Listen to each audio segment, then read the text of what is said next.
Bonjour, bienvenue dans ce nouvel épisode de notre podcast Tout est sous contrôle. Aujourd'hui, nous allons parler d'un sujet qui nous tient à cœur chez Centrion, qui me tient à cœur personnellement. On a un invité que je vais vous présenter tout à l'heure. On va parler d'open source. L'open source, c'est vraiment quelque chose qui a une influence très très forte dans notre vie au quotidien. On s'en rend pas forcément compte. Et on aura l'occasion de voir que ça a aussi une influence sur des destins, sur des parcours personnels et professionnels. Ça sera assez intéressant. Donc, accrochez-vous bien. On va parler de beaucoup de choses. Ça va partir dans tous les sens parce que c'est vraiment un sujet qui nous passionne, à la fois notre invité et moi-même. Donc, on va essayer de ne pas vous perdre. Mais rassurez-vous, tout est sous contrôle. On y va.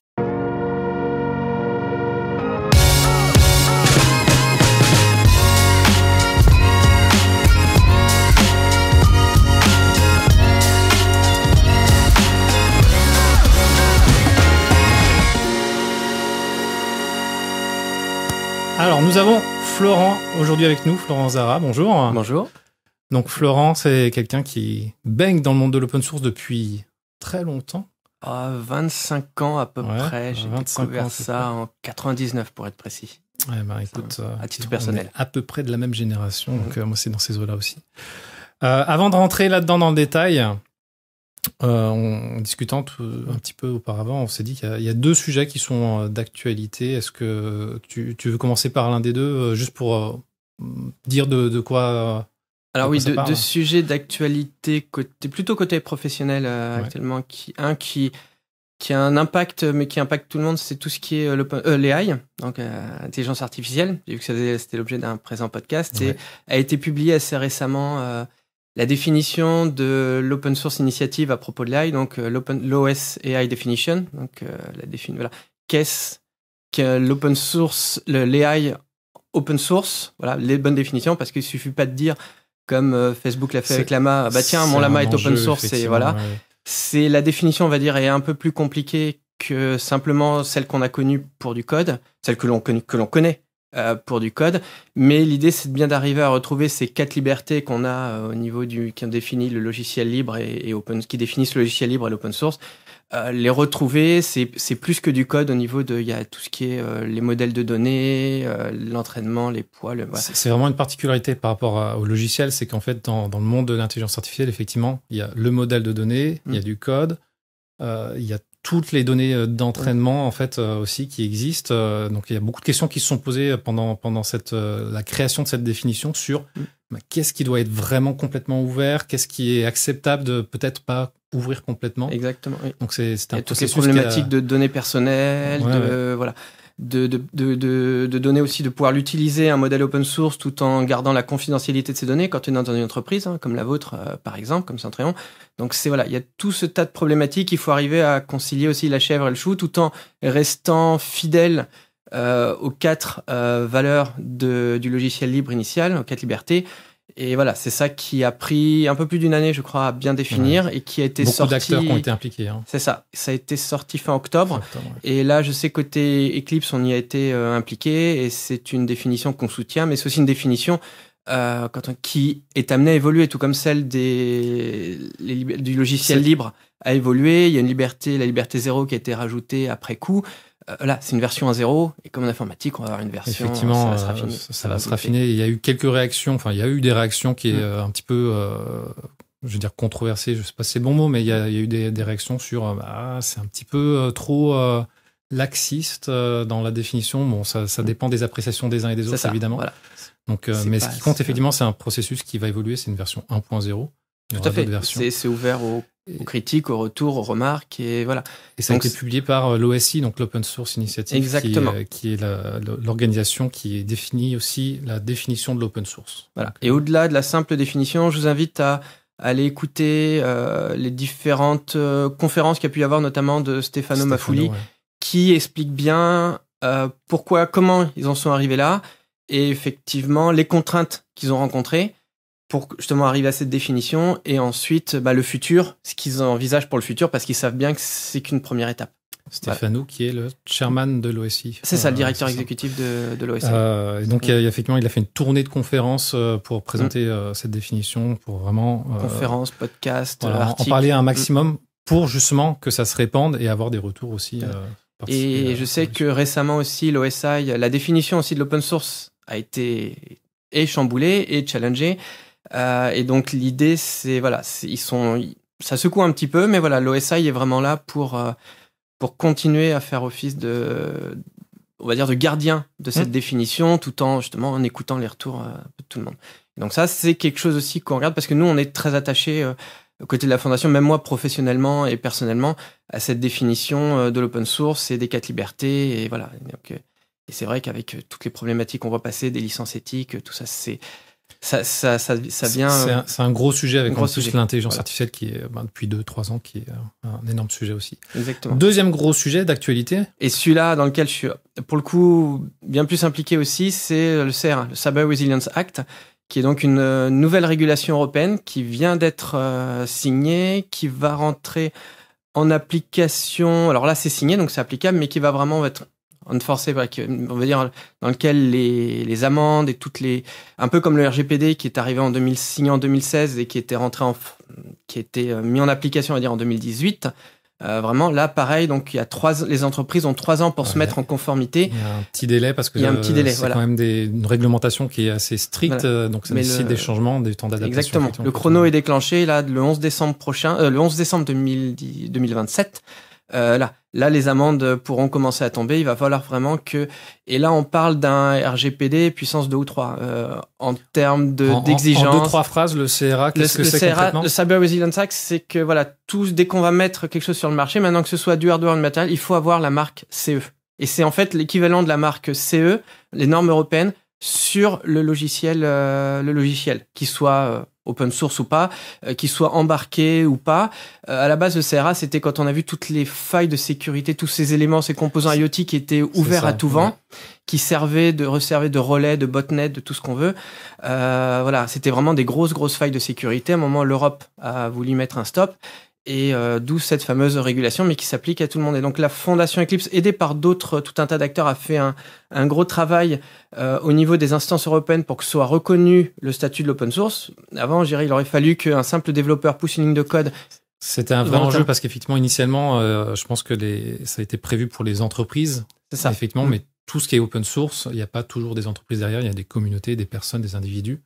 Et on poussait la moindre ligne de code sur un repo, on pouvait être responsable quelques années plus tard à hauteur de millions d'euros. Donc là, il y a eu beaucoup de travaux, donc la Fondation Eclipse, mais je me souviens, il y avait aussi la Fondation Python, je crois, Et donc là, on continue parce que c'est que la première étape. Donc là, maintenant, il y a cette notion d'open source steward qui a été définie au niveau de la régulation du CRA, qui concerne les fondations, où autant les entreprises ont plus, ceux qui commercialisent ont plus, je simplifie, c'est quand même très complexe, moi je suis pas juriste sur la base, mais vont une obligation de résultat là-dessus et vont devoir s'engager quand tu mets quelque chose sur le marché. Il va falloir assurer du support pendant un certain nombre d'années. T'as le côté manufactureur quand tu regardes, et tu as le côté aussi, par contre, open source steward, c'est plus une obligation de moyens pour les fondations. Donc tous les projets des fondations, il faut qu'on puisse fournir à nos projets, à notre communauté, les moyens de sécuriser au maximum. Nous aussi, il faut qu'on sécurise la supply chain de des projets open source qu'on héberge, qui sont hébergés au sein de la Fondation Eclipse. Et donc là, on a lancé tout un gros working group. On a plus d'une quinzaine de fondations open source. On parle de la Fondation Rust, Apache, Document Foundation, et j'en oublie la Python Foundation. Toutes ces fondations-là, on s'est regroupés pour justement arriver à définir un standard commun au niveau. Alors, ORC, c'est Open Regulatory Compliance, donc pour commencer avec le CRA, mais on voit que le logiciel est de plus en plus, qu'il soit open source ou pas, mais le logiciel est de plus en plus régulé. Il y a l'AI Act, justement autour de l'intelligence artificielle dont on parlait juste avant, tout côté cybersécurité, c'est de plus en plus régulé, et c'est pas choquant au final, mais justement il faut pouvoir se donner les outils, les moyens de répondre à ces nouveaux enjeux. Et là, on voit le rôle des fondations. On en reparlera à la fin, effectivement, avec ton parcours où actuellement tu es chez la Fondation Eclipse. Ce sera intéressant. Et là, j'ai participé à la réponse. Donc là, il y a ce working group qu'on a au sein de la Fondation, et on travaille aussi sur un projet européen pour pouvoir mettre en place un framework, donc un ensemble d'outils et aussi de méthodes pour que n'importe qui, en open source, qui seront disponibles en open source au moment où le CRA rentrera en application, pour que les SME, les petites entreprises, les PME puissent, parce que les grands groupes auront les moyens. Le problématique, c'est peut-être les plus petites entreprises, mais fournir tout un cadre, des outils aux entreprises pour qu'elles puissent s'auto-analyser par rapport leur conformité par rapport au CRA. Voilà. Donc là aussi, je suis assez impliqué sur ce sujet-là au sein de la fondation. Pour en reparler par la suite. Tout à fait. Mais enchaînons un petit peu sur ton parcours. Tu as dit 1999. Qu'est-ce qui s'est passé en 1999 alors ? Alors, 1999, je faisais mes études au Canada, à très beau l'université. Pays. Merci. Oui, je confirme. Et donc, j'ai passé 2 ans au Canada à l'université, donc à l'ETS, l'École de technologie supérieure à Montréal.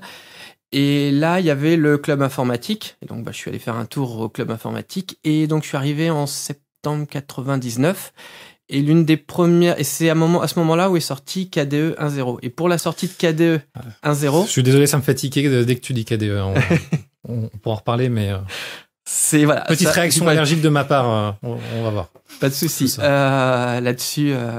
Mais donc, il y a eu une présentation de KDE qui disait, alors c'était rigolo avec l'accent, là je vais pas faire l'accent, je suis pas américain, qui disait KDE 1.0 qui sortait et donc là ils ont fait une présentation, ils ont présenté le logiciel libre, ce que c'était, que tout le monde pouvait contribuer. Donc moi j'étais avant un gros bidouilleur sous Windows et là j'ai découvert le logiciel libre. Tu connaissais pas du tout avant le logiciel libre ? Du tout. Du tout. Effectivement, 99, très peu. Voilà, je programmais un peu, mais j'utilisais Windows. J'étais un gros bidouilleur, comme beaucoup, mais voilà, un gros geek. Mais je connaissais pas. Et j'ai vraiment découvert ça là. Et c'est là où, ensuite, avec mes cours d'informatique, mon prof qui faisait du logiciel libre, mes cours en C, j'ai commencé les cours en C, les TP. Voilà, et c'est là où j'ai découvert toute la puissance du truc. Je me suis dit, c'est super. Et j'ai commencé à creuser, à regarder un peu, à me documenter, à passer des heures en TP d'informatique ou en salle au fond de la salle. Voilà, une fois que j'avais terminé mon TP, à m'enseigner. On voit que c'est de la passion. Quoi. Voilà, c'est ça. J'étais, je passais vraiment beaucoup de temps. Et puis parfois les hivers sont longs au Québec. Ah oui, c'est ça, effectivement. Voilà, les premiers hivers, parfois ça peut être long. Hein, donc, et donc en plus on n'avait pas tous les ordinateurs à l'époque, s'il n'y a pas les mêmes facilités. J'avais pas forcément d'ordinateur dans ma résidence. Les salles de TP c'est plus simple. Les salles de TP c'était plus simple. Et donc voilà, tu vois, j'ai découvert. Et c'est là où j'ai découvert aussi le site linuxfr.org. Ouais. Où j'ai commencé à regarder, à me balader dessus pendant 2 ans avant de me créer un compte en 2001. Donc j'ai créé un compte en 2001. D'accord. Sur le. Tu sais que moi j'ai toujours pas de compte LinuxFR. Toujours pas ? Non, c'est écoute, c'est un truc qui est assez rigolo parce que effectivement je pense que j'ai découvert LinuxFR à peu près dans les mêmes eaux que toi et ça fait plus de 20 ans, plus de 25 ans presque même. Toujours pas de compte. D'accord. Écoute, il va falloir y remédier. Tu vois, il y a des choses intéressantes quand on a un compte. Je sais. Donc, je parlerai peut-être un peu après, mais et donc en fait sur LinuxFR, là j'ai créé un compte à ce moment-là. Donc je continue parce que voilà, je trouvais la communauté intéressante. Les dépêches, ça permet de se tenir informé. Au-delà, parce que ça allait bien au-delà du noyau Linux. Hein. T'avais des news sur KDE justement, sur GNOME, sur tout le monde de l'open source. Tout le monde du logiciel libre et de l'open source à l'époque. C'était pas lié à un logiciel en particulier, une techno. Il y a beau y avoir LinuxFR dans le nom, c'était ouvert à tout ce qui était libre. Voilà. Il y avait même, ça allait parfois un peu plus loin sur le dernier, le gars qui a lu un livre, alors informatique ou pas, la dernière lecture, le dernier film, souvent très axé geek, toute la pop culture de l'époque. C'est exactement ça, ce qu'on retrouve toujours aujourd'hui, hein, quand on va dessus. Il y a beaucoup de choses sur le monde de l'open source et du logiciel libre, mais ça s'étend effectivement et on voit que c'est toute la culture d'une population effectivement très geek. Il y a des partages sur des films, des livres, etc. Juste sur ce qui arrive dans la vie de certains aussi, ça peut arriver. Et je trouve que c'est assez intéressant de voir cette communauté qui continue d'exister depuis. C'est toujours une communauté très ouverte, très ouverte à plein de sujets. Hein. C'est le logiciel libre et afférent, tous les open data, open science, même ça s'est ouvert, le do it yourself, ça s'est ouvert, plus en plus ouvert avec le temps. Et voilà, c'est ça qui m'a plu. Et voilà, donc j'ai créé ce compte en 2001. Et j'ai commencé aussi à contribuer, voilà, à faire des news, des pages, tout le monde peut contribuer. Hein. Tout le monde peut contribuer. C'est un site qui est vraiment complètement communautaire pour le coup. C'est le site francophone de référence. C'est toujours, de mon point de vue, puis je pense aussi, je ne crois pas qu'il y ait vraiment d'équivalent. C'est un site communautaire et c'est d'actualité. C'est un site d'actualité, mais vraiment communautaire. C'est vraiment nos lecteurs, notre communauté qui fournit le contenu aussi. Voilà, c'est vraiment en mode contributif. Il n'y a pas une équipe de rédacteurs qui est là et qui pousse depuis le haut vers le bas. Et tu vois, quand on s'est parlé, je crois que c'était la semaine dernière, j'ai réalisé, je pense, c'est un des sites que je vais voir quasiment tous les jours. Et c'est le seul site que je vais voir tous les jours qui n'est pas commercial. Je pense que tous les autres sites que moi je vais voir sont maintenant commerciaux. Ils n'étaient pas forcément initialement, mais ils sont commerciaux maintenant. Et LinuxFR, c'est vraiment un truc qui est complètement communautaire, qu'il le reste, et quelque chose c'est une bulle qui a été protégée, préservée, et qui continue de fonctionner. C'est géré, oui, c'est complètement bénévole, donc c'est une association, il y a une association derrière, pour avoir une entité légale pour pouvoir éventuellement recevoir des dons, pouvoir gérer quand on reçoit les mises en demeure, ça nous est arrivé, on pourra y revenir. On a eu quelques donc le côté légal, donc on a un directeur de publication, on a des mentions légales, on se conforme vraiment à la loi française, donc on a une association loi 1901 derrière, mais on a quelques membres, on a moins de membres dans l'association, qu'il y a de modérateurs et qu'il y a l'équipe sur le site. Tous ceux qui interviennent sur le site et qui ont un certain nombre de pouvoirs, de droits en plus, ne sont pas forcément membres de l'association. Et réciproquement, il y a des membres de l'asso qui n'ont plus aucun droit sur le site, qui sont des lecteurs comme les autres, ils ont juste un compte, et voilà. Donc, et c'est géré entièrement bénévole. On n'a aucun salarié, on n'a d'ailleurs même pas les moyens de se payer un salarié, et tout aussi l'infrastructure qui fait tourner est basée sur des dons, ou sur du mécénat de certaines entreprises. On est hébergé on a des serveurs par la Fondation Free et la société Beerstech qui nous fournit les serveurs qui nous fournissent les serveurs et la bande passante, par exemple. Et ça a été commencé au tout début, avant qu'on soit hébergé là-bas. Ça a été au début, quand tu regardes l'historique, c'était fait par les fondateurs, c'était un PC sous un bureau. Voilà. C'était un PC sous un bureau, la connexion de l'entreprise. C'est le vieil Internet, voilà. Le vieil Internet, plus trop 98. Jours, mais parce que c'est né juin 98, dépôt du nom de domaine, fin juin 98, linuxfr.org. Et le serveur derrière, voilà. C'était Fabien Penso à l'époque. Je me souviens plus du nom. Fabien Penso, Laurent Vallard, Yann Hiroux, et je dois en oublier un ou deux autres. Voilà, les noms m'échappent là, mais c'est normal, ça date un petit peu tout ça. Voilà. Alors, j'ai juste rembobiné un moment. J'ai noté, tu dis bien toujours logiciel libre et open source. Est-ce que toi, tu fais une nuance entre les deux ? Non, pas tant que ça. De nuance. Je dirais. Le côté logiciel libre et plus le côté, quand ça a été créé, au début par Richard Stallman, il y avait ce côté philosophique. Voilà. Quand on parle de logiciel libre, on va plus être côté philosophique, attaché aux 4 libertés, vraiment le côté liberté. Alors, qu'est-ce que c'est les 4 libertés? Parce que tout le monde n'est pas. Alors, toutes les 4 libertés du ciel, la liberté 0. Alors, comme tout le monde informaticien, on commence à compter à partir de 0. T'as 4 libertés, que je me trompe pas. La liberté de pouvoir utiliser pour tous les cas d'usage, dans toutes les utilisations, pas de limitation à l'usage de du programme qu'on te met à disposition. La liberté de pouvoir l'étudier, le modifier et de pouvoir redistribuer tes modifications. Voilà, t'as une licence, alors t'as différents niveaux de licence, obligations derrière en fonction de ton utilisation, mais voilà, il faut pouvoir préserver ces 4 libertés. Et les 4 libertés, donc ça c'est la définition qui avait été faite par la Free Software Foundation. Exactement. Effectivement. Tout à l'heure, on parlait de l'OSI, qui est une autre organisation qui a une définition de l'open source. Et en fait, on retrouve les mêmes libertés dans... Tu retrouves les mêmes libertés, sauf que l'open source initiative, en 98, il y avait ce problème les gens voulaient faire, et ce qui est tout à fait normal, il y avait tout un tas d'entreprises qui voulaient faire et qui font, il y en a toujours aujourd'hui, qui font du business, qui développent des modèles économiques autour de l'open source, de logiciels libres open source. Sauf que en anglais, free software, t'as deux, je vais pas apprendre le mot free, il est ambigu en anglais. Il est ambigu, voilà, t'as le côté free as in free speech et free as in free beer. Voilà, donc gratuit et libre. Donc ce double sens, cette ambiguïté, c'était compliqué. Parfois, ça pouvait poser quelques problèmes. C'est une des raisons, il y en a eu d'autres, mais c'est la principale raison de ce que j'ai compris qui a amené à la définition des 10 critères. Il y a eu 10 critères qui ont été définis par l'Open Source Initiative, qui vont se recouper, qui assurent les 4 libertés aussi. et ils ont aussi mis en place. Est-ce que tu es capable de lister des critères? Parce que non, je suis pas capable. Je suis pas capable. 4 ça va, mais 10 ça commence à... Non, je suis pas capable. Il y a quelques petites subtilités, donc je vais pas rentrer dedans là. Faut que je les ai sous les yeux. J'ai déjà donné des formations, je les ai sous les yeux, je les retrouve, sur le sujet. Mais non, je vais pas me lancer là-dedans. Et donc ces 10 critères là, et puis ils ont utilisé le terme open source pour justement se dégager de cette ambiguïté. Donc, historiquement, il y a une nuance qui est très open source, c'est plus le côté business. Ce qui fait que voilà. Mais pour moi, quelque part, c'est la même chose. Ça dépend du public aussi à qui je vais m'adresser. Ouais. Donc, mais dans la suite de ce podcast, je vais utiliser de manière interchangeable libre et open source. Voilà. Et moi, dans mon boulot au quotidien, je parlerai plus d'open source, même en anglais. Je travaille énormément en anglais, donc c'est plus simple. Et voilà, quand tu t'adresses aussi à tes membres qui sont très souvent des entreprises. C'est mieux compris, moins choquant mieux compris, aussi dans le monde de l'entreprise, effectivement. Exactement. Surtout dans la partie anglophone, effectivement. Ça, c'est intéressant, effectivement. Et tu disais free a deux sens en anglais. Effectivement, Richard Stallman, il avait tendance à utiliser le mot libre pour éviter cette ambiguïté.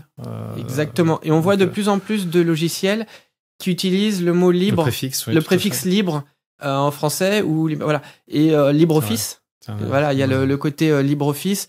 Je sais, voilà, il y a pas d'autres exemples là qui me viennent en tête, mais j'en ai encore vu passer 2 ou 3 récemment. Donc voilà, on va utiliser, il y a les conférences, libre conférences, où voilà, il y a on va utiliser le mot libre, et puis on parle beaucoup alors FOSS pour Free and Open Source Software, mais on parle aussi de FLOSS, Free, Libre, Open Source Software. Voilà. Donc le mot libre a tendance aussi à s'imposer, pas forcément s'imposer, mais à arriver en parallèle du free pour bien montrer qu'on est sur le côté la liberté plus que la gratuité. La richesse de la langue française. Hein, c'est ça. Ça reste toujours important. Ok, je t'ai fait un petit peu dériver, mais je vais continuer du coup parce que tout à l'heure j'ai tiqué, tu parlais de KDE version 1.0. KDE, alors pour ceux qui ne le savent pas, KDE c'est un environnement bureau, donc c'est tout ce qui est graphique sur l'ordinateur, pour faire simple, c'est ce qu'on voit, c'est ce qu'on utilise avec la souris, etc., les logiciels avec lesquels on interagit de manière assez basique. Il y a une alternative à KDE qui est GNOME, qui est évidemment bien meilleure. Je le dis, j'ai contribué pendant 15 ans au projet GNOME, j'ai été très très actif, donc c'est bien meilleur. T'as une position là-dessus, KDE, GNOME? C'est un débat sans fin. C'est un débat sans fin. Oui, non. Alors, je vais à la fois te faire plaisir et te décevoir. J'utilise GNOME maintenant. Ça, c'est bien. Voilà. C'est très bien. Donc, je suis un utilisateur de GNOME au quotidien, mais... Tu vois, ça me fait sourire même. Tu vois, Mais, on va dire, par facilité. Parce qu'il vient préinstallé et qu'à la limite... Parce que c'est celui qui a gagné. Voilà. Mais je comprends. Ouais. C'est voilà, parce que moi quand j'ai rembobinons, comme tu dis le fil, justement quand je me suis mis à Linux, l'OS, voilà, au logiciel libre, de plus en plus de logiciels libres. Au début, j'en faisais sous Windows, et puis même mes TP, j'ai commencé à utiliser du Linux, mais énormément via terminal en ligne de commande, à distance, voilà, sur des serveurs à distance mis en disposition par l'université. Et donc, en fait, moi, pendant des années, j'ai pas utilisé d'environnement de bureau en tant que tel. C'était la vie dans le terminal, quoi. Voilà, la vie dans le terminal, exactement. C'est un petit peu dur de se représenter pour les gens qui ne vivent pas comme ça. Et c'est voilà, que du texte, hein. Voilà. Et à un moment, dans mes expériences professionnelles, au fur et à mesure de ma vie professionnelle, pendant un certain nombre d'années, j'étais pris, comme beaucoup, avec du Windows, même si... Mais bon, là, j'avais toujours un Cygwin d'un côté, puis ensuite... Cygwin, pardon. Quelque chose qui permet d'utiliser les outils qui sont dans le monde Unix, donc Linux et autres, hein, sous Windows. Sous Windows, voilà. On va dire, j'avais mon kit de survie sous Windows, avec un maximum de survie, avec Framasoft, là, c'est les 20 ans de Framasoft, on en reparle, là, ils parlent beaucoup de leur Frama DVD, de leur Frama Key. Ça m'a beaucoup aidé aussi pour arriver dans mon kit de survie, ça faisait partie, donc c'était une clé USB ou un DVD qui était mis à disposition par Framasoft, qui est donc aussi une association, un peu comme LinuxFR, qui est là pour aussi la promotion du logiciel libre, et qui, une des premières choses à faire, c'était un annuaire, qui était un annuaire de logiciel libre, sous Windows, mais voilà, qui la plupart étaient aussi disponibles sous d'autres environnements, d'autres OS comme Linux. Et ils ont fait ce qu'on appelle une Framakey. C'était une clé USB que tu pouvais brancher sur ton ordinateur, et que une fois qu'elle était branchée, tu avais accès à tout un tas de logiciels qui fonctionnaient depuis ta clé USB. Donc, c'était super pratique. C'était des logiciels libres. Au début, c'est pas que libre, puis ensuite, c'était que du libre. Et c'était pratique d'avoir ton Firefox, ton environnement. Tu pouvais écrire. C'était encore mieux que un DVD ou un CD sur lequel tu pouvais pas réécrire. Là, tu pouvais sauvegarder tes données, tu le déconnectais, et ensuite tu pouvais te rebrancher sur un autre. C'était ton environnement personnel sur lequel tu te balades. Et en plus, en université, la plupart du temps, c'était les mêmes ordinateurs. T'arrivais, tu branchais, tu repartais. C'était super pratique. Donc voilà, j'avais mon kit de survie, puis même parfois en entreprise, je l'utilisais. Donc c'est vrai que. Mais ensuite, il y a eu WSL par Microsoft. Microsoft s'est ouvert au monde, à l'open source.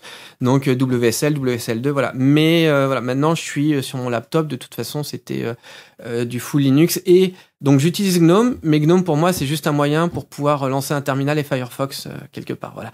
Et on va dire 80% de mon travail se fait là-dedans. Ça suffit à faire mon bonheur. Voilà. Même et j'apprécie le système d'extension de GNOME où j'ai des petites bêtises qui me permettent d'être sympa, d'avoir... Puisqu'on en est au sujet un petit peu assez, basique, telle chose contre telle chose... Si je continue, VI, Emacs, toi t'as... Pareil, j'y suis arrivé, j'ai découvert VI, ensuite Vim, voilà. Donc t'as que vraiment bon goût, je dois le dire.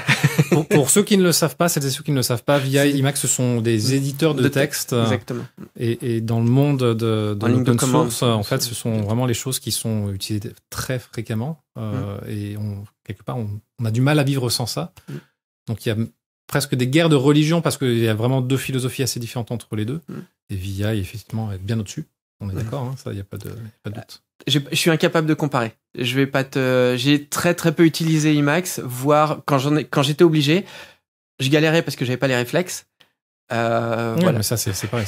GNOME, VI, c'est au-dessus de. Voilà. Donc en fait, c'est très basique. Je prends ce qui est devant moi, je prends ce qui est utilisé et je prends ce qui est le plus simple. Et puis voilà, si demain j'ai ces Emacs qui arrivent par défaut, je ferai mon deuil de vie, mais je partirai peut-être sur Emacs. Mais voilà aussi. Mais Mais bon, j'ai appris là-dessus. Ça me fera un peu de mal. Peut-être que je chercherai à mettre les raccourcis VI dans Emacs. Il doit y avoir un truc pour ça parce que Emacs c'est quasiment de ce que je comprends, c'est comme un OS, mais on peut tout faire. Quelque chose qui a l'air assez puissant, c'est le org mode qu'on m'a montré, où j'étais assez impressionné. Ça existe sous VI aussi. Voilà. Mais à l'époque, ça y était pas. C'était avant 2010, j'ai découvert ça. Quand j'étais en mission chez un grand opérateur télécom, j'ai croisé quelques gros Linuxiens aussi à l'époque. Ils se reconnaîtront peut-être. Et là, il m'a montré Emacs et le org mode et ça m'a un peu bluffé aussi. Donc là, on est vraiment dans des choses très, entre guillemets, bas niveau pour les gens qui n'utilisent pas tous ces outils. Je suis désolé si on vous a perdu un petit peu avec tout ça, mais c'est assez intéressant. C'est qu'on a souvent des antagonismes de ce type-là entre deux outils dans le monde de l'open source, avec des choix qui sont très forts de part et d'autre, des personnes qui ont des philosophies très différentes. Et alors toi, c'est un cas assez particulier. Tu prends l'outil qui est, entre guillemets, qui est là, qui sert mon voilà, tu moyen. Es content d'une certaine façon. Et il y a d'autres personnes, et j'en fais partie, qui ont des convictions très fortes, qui sont sur cet outil qui est le meilleur parce que et on peut en parler pendant des heures et des heures. Mais je suis capable d'en parler grâce à LinuxFR de beaucoup de choses parce que je vois passer beaucoup de choses. Je vois passer les news sur KDE, sur GNOME, sur Firefox, sur Linux, sur VI. Il y a eu aussi LinuxFR a été pendant un temps, moins maintenant, mais ça dépend des sujets, mais toujours un peu on nous appelait aussi un repère de gens qui venaient là pour troller, se provoquer les uns les autres sur ce type de sujet. C'est un jeu, effectivement. Il y avait un jeu de moi je suis Team VI. Alors on parlait pas de Team VI, de team. Le mot team, on n'utilisait pas ces expressions à l'époque, mais c'était plus Moi je suis plutôt c'était ce côté guerre de religion, des chapelles. Voilà, il y avait les différentes chapelles et qui étaient représentées au sein de LinuxFR. Et de temps en temps, quand il y avait un article sur VI qui le gars appuyait un peu sur la supériorité ou sur tel truc que l'autre avait pas, et ça réagissait dans les commentaires. Mais il y avait donc voilà. Et je lisais ça avec plaisir, pas forcément dans le détail parfois parce que ça pouvait rentrer dans des flame wars, ce qu'on appelle des guerres de discussion. Alors actuellement, on peut retrouver ça sur Wikipédia, parfois les guerres d'édition. Maintenant, on parle de guerres d'édition sur Wikipédia. Nous, à l'époque, c'était des guerres de discussion dans les commentaires. Mais il y avait des choses. On avait un lectorat et on a toujours un lectorat très, on va dire, des discussions parfois poussées techniquement, qui peut amener les choses très loin. Et la réflexion, je veux dire, souvent, ce qu'il y a dans les commentaires peut très rapidement devenir plus intéressant que ce qu'il y a dans la dépêche ou dans l'entrée de blog elle-même sur Linux. C'est là qu'on voit dans le monde de la communauté open source la passion des gens, effectivement. Et c'est ça qui est intéressant, c'est qu'on part sur un sujet, ça peut dériver, et les gens sont tellement passionnés, tellement impliqués, qu'ils arrivent à contribuer avec des commentaires, à lancer des discussions qui vont très très loin, très, très poussées. C'est évidemment toujours très intéressant à lire. Faut pas s'arrêter juste à la dépêche, faut lire l'ensemble des commentaires. Enfin, faut lire. Les gens font ce qu'ils veulent, évidemment, mais il y a des choses extrêmement intéressantes, des contributions dans les commentaires. Toujours très intéressantes. Tu vois, je pense que à un moment, j'ai eu du mal, pour en revenir par rapport à la distribution, peut-être aussi instinctivement, au début, quand j'ai essayé, je suis parti sur Mandrake, et Mandrake, c'était basé sur de mémoire, je peux me tromper sur l'histoire, tu me corrigeras. C'était en gros, ils voulaient une distribution par défaut avec KDE, donc ils ont forké une Red Hat ou équivalent pour justement en mettant l'environnement KDE, puis ensuite c'est devenu sa propre distribution. Les puristes me pardonneront les raccourcis que j'ai fait avec quand un ils petit écouteront. Peu une touche de français par-dessus, parce que c'était touche de français, c'était Gaël Duval. Première distribution, Mandrake. Donc voilà. Et j'ai pas accroché. Du moins, j'ai essayé, puis je me suis buté un certain nombre de choses où j'y arrivais pas. Il y a peut-être côté trop compliqué ou je sais pas. Alors je t'avoue que ça remonte à quelques dizaines d'années, donc je sais plus trop pourquoi.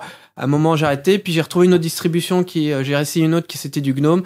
Ça me suffisait à mon bonheur et ce que j'avais besoin de faire, et voilà quoi. J'ai pas. Les distributions Linux, c'est aussi un autre monde où les choix sont variés, avec des opinions très très marquées aussi. Encore une fois. C'est l'avantage du logiciel libre et open source. Voilà, on parle parfois de guerre de religion, mais ça concerne un certain nombre de gens, comme je disais, très impliqués, mais il y en a d'autres. Voilà, t'as le choix. Ça te convient pas, tu vas en chercher un autre. Ça te convient pas, tu vas encore en voir un autre. Bah tiens, ça marche. Ah bah tiens, il me manque ça. Et je vais aller un cran plus loin. On parlait justement de la liberté d'utiliser pour tout usage. C'est aussi une des puissances du logiciel libre et de l'open source, donc, c'est de pouvoir le modifier. Et c'est là aussi, au moins, donc j'ai contribué à LinuxFR, mais sur du contenu, là, ça m'est arrivé quelques fois aussi d'ajouter de modifier quelques logiciels dont j'avais besoin. À un moment, j'ai cherché pour gérer ma collection de jeux de société. Je suis toujours un gros joueur aussi côté jeux de société, côté à titre personnel. Et là, à un moment, il manquait ça. Donc, j'ai soumis un ou deux patchs, un ou deux correctifs sur un logiciel. J'en ai essayé un, c'était pas top, ça non plus. Puis j'en ai trouvé un qui marchait bien, qui s'intégrait bien dans la distribution Linux que j'utilisais avec GNOME. Et j'ai dit, ok, bah tiens, par contre, il me manque ça, j'aimerais bien ça. Et j'aimerais bien récupérer les infos de tel site web, plutôt que d'avoir à les remplir manuellement. Et donc, j'ai fait une contribution, quelques contributions sur, voilà, ça a été mes premières contributions à du code. Puis ensuite, j'ai contribué sur plein d'autres petits logiciels comme ça, quand j'avais les compétences techniques. Ça, c'est l'histoire, effectivement, assez classique. J'ai un besoin, je le fais un petit peu pour moi, mais je le partage à tout le monde, et c'est comme ça qu'on s'améliore tous ensemble. C'est ça, parce que le site aussi a évolué, son interface a changé. Il a fallu scraper, il a fallu adapter le scrapper. Donc le scrapper, c'est celui qui va analyser, parcourir la page web pour récupérer les informations. Parce que les informations, la donnée n'était pas structurée dedans, la personne essayait de faire en sorte que on utilise son site web et on se crée un compte et on voit les pubs sur ce site web ou pas. Moi, ce que je voulais, c'était mon petit logiciel avec mes données en local, voilà. Et donc, de temps en temps, le scrapper évolue. C'est pas tout le temps moi qui l'ai fait évoluer. Quand il y a une modification, ça a été inclus à la maintenance. Et il y en a d'autres qui ont trouvé ça utile, qui utilisaient aussi le même plugin pour récupérer sur lequel j'avais contribué, et qui ensuite, moi j'avais plus besoin d'y contribuer. Ça se mettait à jour d'autres personnes le mettaient à jour avec les évolutions du site web où on récupérait les infos. Donc là, on parle d'un besoin qui est très personnel. Moi, j'ai besoin d'utiliser un outil pour gérer ma collection de jeux de société ou des choses de ce type-là. Mais en fait, c'est la même chose dans des outils qui sont maintenant qu'on peut considérer comme professionnels, effectivement, où des gens ont des besoins et ils utilisent un outil qui ne convient pas complètement à leurs besoins et ils modifient cet outil qui est plutôt à usage professionnel. Et en fait, c'est comme ça aussi que les gens arrivent à contribuer à des applications qui sont pas uniquement personnelles, mais vraiment à usage professionnel. Si on revient à LinuxFR, ton rôle aujourd'hui dans LinuxFR? Alors, LinuxFR, mon rôle aujourd'hui, je suis secrétaire trésorier de l'association et toujours contributeur au site, modérateur, administrateur fonctionnel, pas technique. Je suis pas administrateur technique du site, ça, il y en a d'autres qui font ça très bien. Benoît, Nils, voilà, pour pas les citer. Je suis donc administrateur fonctionnel du site, je suis toujours modérateur et secrétaire trésorier de l'association derrière. Comment j'en suis arrivé là? C'est une longue histoire aussi qui est sur plusieurs années, effectivement. Donc je te disais, on rembobine. 99, je découvre le site. 2001, je me crée un compte. Je continue. Et là, je commence à contribuer un petit peu. Et je suis revenu. Entre-temps, j'étais au Canada. Je suis revenu du Canada. Et c'était en France. Et j'habitais pas très loin. Et puis j'ai découvert, comme je contribuais au site, j'ai été contacté. Et puis il habitait pas très loin de chez moi. Le cofondateur Fabien Penso, justement. On s'est croisés une fois, on a dû prendre une bière ou pas ensemble, et puis il avait quelques bouquins qu'un éditeur lui avait filés. Je sais plus si c'était Erol, Aurélie, ou voilà, un des partenaires du site LinuxFR à l'époque. Il dit, bah tiens, si tu veux chroniquer le livre sur le site web, tu chroniques un ou deux livres, là, je te les donne, et puis je te les donne, et puis voilà, tu chroniques, voilà. L'idée, c'est d'avoir du contenu, et puis en récompense, d'avoir un bouquin. Donc j'ai commencé aussi comme ça à connaître, à chroniquer quelques livres, et puis on se revoyait aussi sur les événements, sur Solution Linux. Parce que Solution Linux, c'est l'ancêtre d'aujourd'hui d'Open Source Experience. Donc qui était avant Paris Open Source Summit, qui est conférence qui a changé de nom plusieurs fois. C'est ça. Bon, et qui est la fusion de Solution Linux et de l'Open World Forum. Et qui est donc on se voyait et puis là force de voir, puis à un moment il y avait j'ai dit bah tiens, ce serait sympa, on voyait plein de toutes les entreprises qui avaient leur propre polo ou t-shirt, et j'ai dit si on faisait des polos pour LinuxFR. Et comme partout, comme on dit, il y a de toi et le ciel t'aidera. Tu vois, c'est ceux qui font qui ont raison. J'ai dit, bah, si vous voulez, vous avez un peu d'argent chez LinuxFR, si vous avez les moyens. Et je fais des polos. Je me suis occupé des polos. Et c'est un peu comme ça que via les polos, j'ai fait les polos pour tous ceux qui en voulaient. J'ai dû faire une 10-15 polos qu'on a mis après au salon suivant. Pour la petite anecdote, on s'est retrouvé avec des polos. Je voulais pas un truc noir parce que tout le monde était en noir ou en blanc. Bon, aujourd'hui, je suis en noir, mais mais j'ai fait un truc violet qui était qui sortait un peu du lot, qui allait bien avec le manchot et tout. Et puis on arrive, on était couleur moquette du salon. Mais ça, c'était pour la petite blague. Fin de la blague. Et au final, c'est comme ça qu'ils ont vu que ça avait bien marché. J'étais actif, donc ils m'ont fait rentrer dans l'association. Et puis à un moment, le trésorier en avait marre. Ils ont vu que j'avais géré le truc. Je suis devenu un an après être rentré dans l'association. Je saurais plus si c'était de dire 2004, 2005 ou un truc comme ça. Les dates exactes, je saurais plus. Je pourrais les retrouver. Mais après, c'est la vie de l'association. Les gens arrivent, les gens partent. C'est ça, les gens partent. Donc j'ai repris le poste de trésorier. Il y a aussi Benoît Cibot à l'époque, là, dont je parlais juste, qui lui est devenu président ou il y a le président. Donc voilà. Tout doucement, puis ensuite le secrétaire est parti, il y avait pas, donc j'ai pris le poste de secrétaire aussi, tout doucement, et voilà. Donc là, ça fait une vingtaine d'années quand même que tu es extrêmement impliqué du coup dans LinuxFR. 15-20 ans où je suis pas mal impliqué, parce que au-delà de ça, je gère aussi ce qu'on appelle les prix mensuels. Oui. Donc tous les mois pour nos contributeurs, comme c'est un site des contributeurs pour les contributeurs, par sa communauté, c'est pour motiver les gens à contribuer. Les meilleures contributions mensuelles, on fait gagner des petits prix. Donc on a eu des abonnements. Maintenant, c'est essentiellement des livres, des éditions ENI et des bookers actuellement. On a eu Erol quelque temps, mais ça devrait revenir. Erol, il y a un petit break, mais ça devrait repartir. Voilà, donc on a ENI, on a eu Aurélie historiquement, mais Aurélie France a fermé. On a eu Erol, et donc maintenant on a toujours Erol. On a Erol, ENI et des bookers qui nous font gagner. On fait gagner entre 4 et 7 livres par mois. Ok. Voilà. Donc beaucoup de choses sur LinuxFR. Maintenant, la Fondation Eclipse, ça c'est ce que tu fais aujourd'hui aussi dans un point de vue professionnel. Exactement. Depuis 2 ans et demi à peu près. Fondation Eclipse, quand on entend Eclipse, pour les informaticiens, c'est un IDE avant tout. La Fondation Eclipse, qu'est-ce qu'elle fait? Alors, la Fondation Eclipse, c'est bien plus qu'un IDE. La Fondation Eclipse, c'est une fondation open source généraliste. Au même titre que la Fondation Linux, que la Fondation Apache. Voilà, on est une fondation et on héberge de manière à peu près 450, pas loin de 500 projets maintenant. Beaucoup, ouais. Voilà, on héberge plusieurs centaines de projets où on fournit à ces projets on est vraiment un emplacement, ce qu'on appelle, alors, c'est vrai que c'est toujours compliqué à traduire en français, vendor neutral. Indépendant des fournisseurs, donc indépendant d'une place neutre pour qu'un certain nombre d'acteurs puissent collaborer ensemble, mais sans qu'il y en ait un qui ait plus de poids que d'autres, ou que ça appartienne à l'un plutôt qu'à l'autre. Le projet est un projet de la fondation, tout comme il y a un projet Apache, c'est un projet Apache, ça restera un projet Apache. Un projet de la fondation Eclipse est un projet Eclipse. Et maintenant, effectivement, historiquement, la fondation a été créée en 2004, donc qui a eu 20 ans cette année. Elle a été créée en 2004 pour l'IDE. À la base, c'était vraiment pour donner un endroit, parce que IBM avait ouvert son IDE à la collaboration en 2001.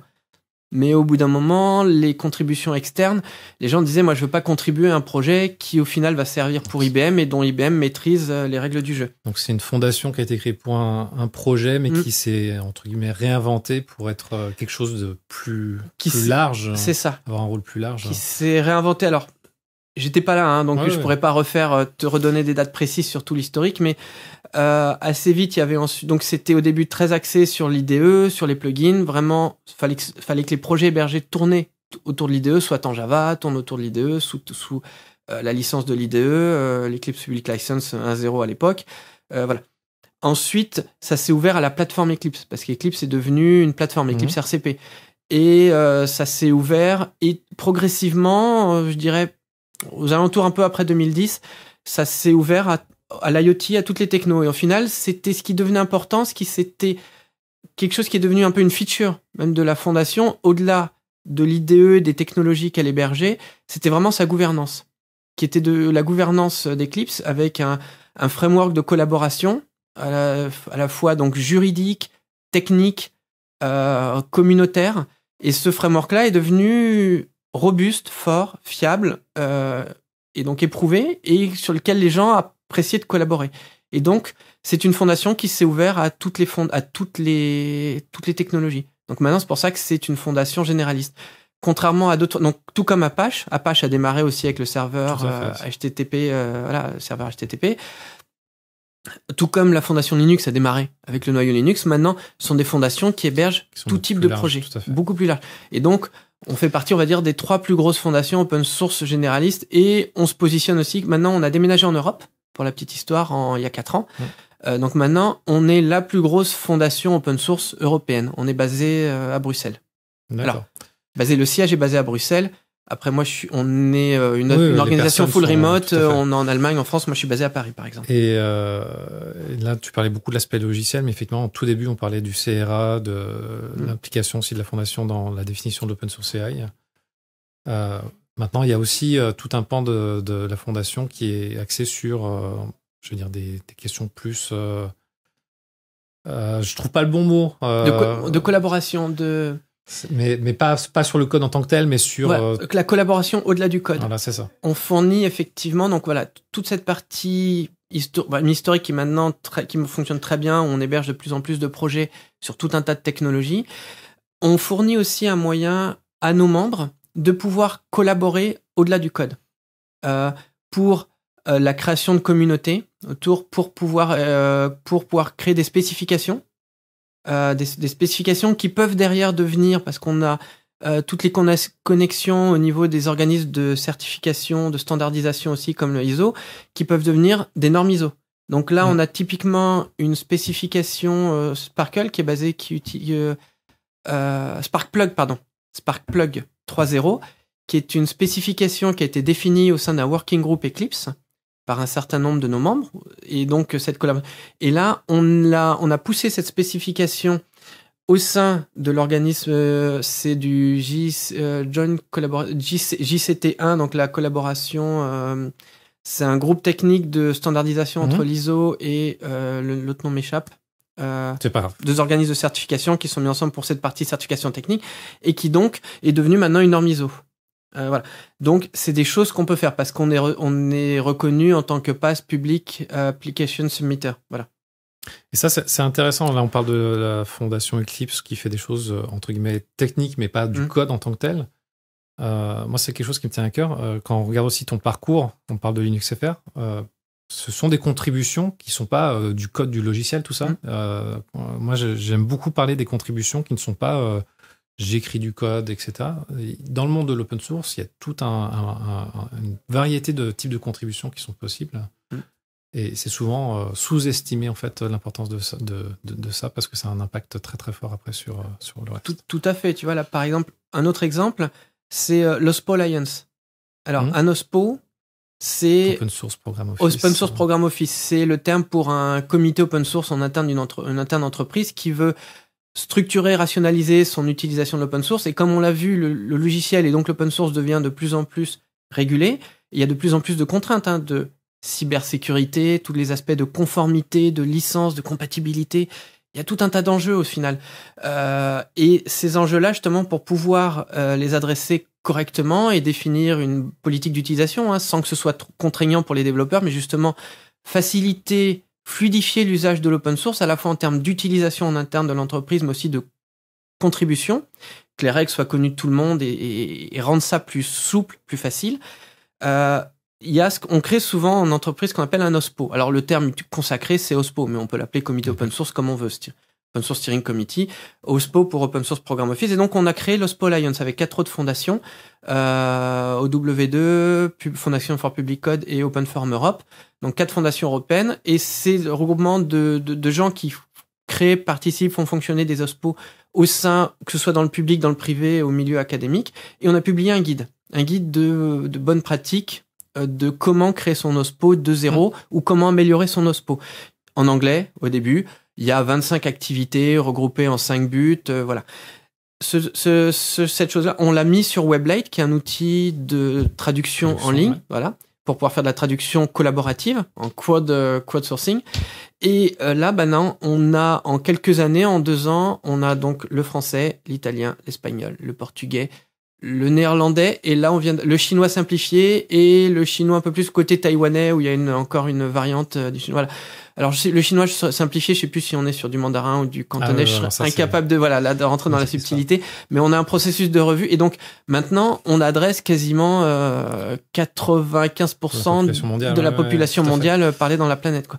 Il nous manquerait on aurait peut-être besoin du japonais et voilà, mais ce guide-là, et on a des retours qui disent ouais, c'est super, et puis des gens qui vont nous améliorer aussi sur le fond, au-delà de la transaction, sur le fond, de la traduction, qui vont nous dire bah tiens, tel élément là, donc ça nous fait venir aussi des nouveaux contributeurs pour améliorer, pour nous parler de problématiques aussi comme l'inner source, qui est l'open source au sein des frontières de l'entreprise, voilà. Donc je suis tout à fait d'accord avec toi. Voilà, le processus de traduction, c'est aussi un mécanisme de contribution qui a amené beaucoup de personnes à faire aller plus loin. Au début, on commence par la traduction parce que le logiciel, il est pas dans le logiciel, la documentation n'est pas dans la bonne langue. Et puis après, les gens mettent le doigt, mettent la main et sont complètement attirés dans le projet et très très impliqués. J'ai une dernière question pour toi. Tu as dit 99, c'est quand tu as rencontré le logiciel libre. Ça fait 25 ans. Est-ce que tu imagines une vie sans l'open source, sans le logiciel libre ? T'arrives à appréhender ce que ça pourrait être ? Non. La réponse simple, c'est non. Parce que quand tu regardes, il y a de l'open source partout. C'est partout. Hein. C'est partout. C'est l'open source est devenu don d'ubiquité maintenant. Tu retrouves de l'open source dans les Tesla, dans le système qui a envoyé Thomas Pesquet sur la Station Spatiale Internationale. Là, je crois que c'est du Angular qui fait tourner l'interface graphique. Tu retrouves dans le top 500 des supercalculateurs, c'est 100% du Linux. Et je pense pas qu'on aurait pu aller aussi vite, aussi loin, aussi rapidement en informatique et même voilà au niveau de la transformation numérique. Ça aurait été impossible sans ce partage parce que moi si quelqu'un devait réécrire de zéro là, quand tu regardes toutes les box que tu as chez toi, refaire un téléphone, si tu veux refaire une pile réseau sans un noyau Linux ou BSD, bon courage, tu vas pas pouvoir refaire ta box demain. Free a pu faire sa box parce qu'il y avait le noyau Linux et tout le monde a suivi. Internet n'existerait pas sans l'open source en fait. Ça c'est quelque chose qui est assez rare. Les télécoms, on n'en serait pas là si on n'avait pas ce partage-là.